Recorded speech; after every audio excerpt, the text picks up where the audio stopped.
Let's make some cutlets. You'll need a few vegetables. I've taken potatoes, peas, carrots and beans, and these have been frozen before. I'm just going to add a little water to this and boil it for about 3 to 4 whistles. That's good enough for those potatoes to cook and become very soft. Once this is done, I'm going to pound some ginger and garlic. We need this for the cutlet. I don't have breadcrumbs, so I've grounded some poha, about 1 glass. Keep half a cup aside. You'll need this later. There you go, the ginger, garlic and some slices of green chilli. And then you'll need about a tablespoon of garam masala powder.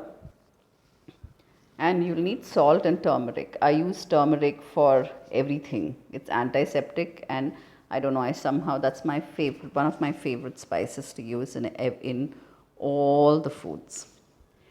So the vegetables are boiled right now. I've used fresh water here, and I'm going to put some water aside. I'll use that water later for adding it to gravy or to make some soup. And then I'm going to peel the skin off the potatoes also at this point of time. Then I'm going to start mashing them. They're very hot, so I'm using a vegetable masher right now. And I shouldn't have used that glass bowl, but that's alright at this point of time. Once it's mashed, you can use your hand also, but be careful, it might be hot. There you go, done. Mashing is done for now. I'm going to add in the garam masala powder to this mash. I'm going to add in the salt and turmeric that we have. And then I'm going to add the half cup of poha crumbs and give it a little mix at this point of time. You can add coriander powder, pepper powder, anything at this point of time. And I'm not going to add this at this point of time because I have 2 kids at home who do not like spicy food. I've added some black salt also for that tanginess. Like I told you before, whatever suits your taste, especially when it comes to the spices. I'd like to keep it a little less spicy.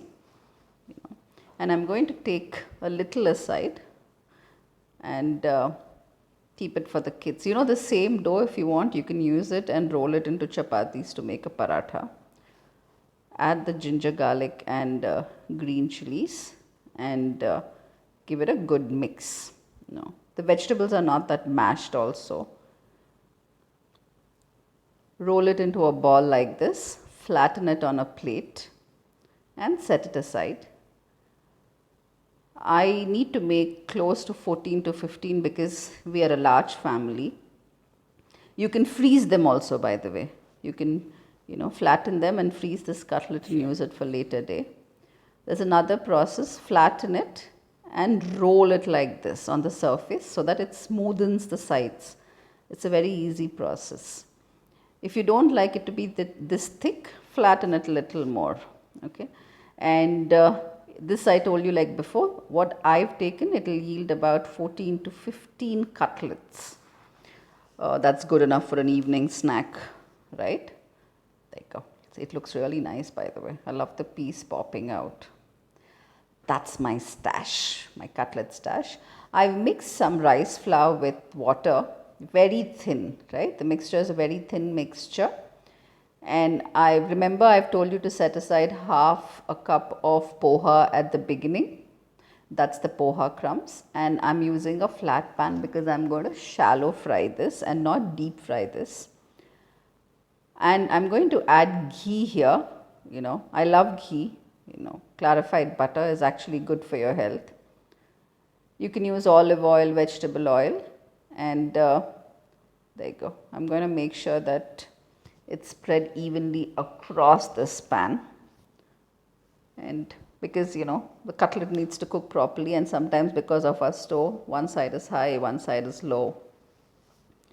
Now take the cutlet, dip it into this batter You can use besan also, gram flour. There you go. Roll it in the poha crumb. You can use breadcrumbs if you want to. I didn't have breadcrumbs. And put it on the pan. Repeat the process. Pick, dip, roll. Pick, dip, roll. Pick, dip, roll, and place it on the pan. And at this point of time, the flame needs to be on medium heat because this is the beginning. So ensure you don't fry it on high flame.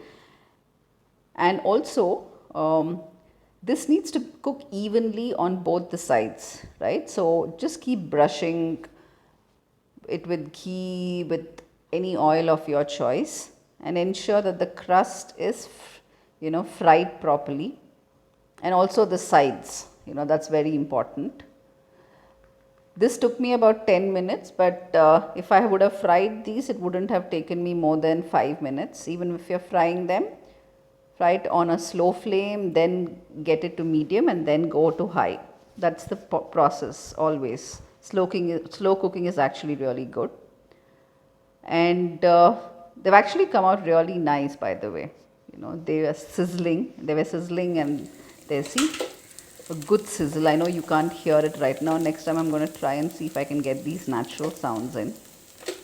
The sides have also been cooked properly, crisp on the outside and soft on the inside. Your vegetable cutlets are ready. Serve them with chutney of your choice.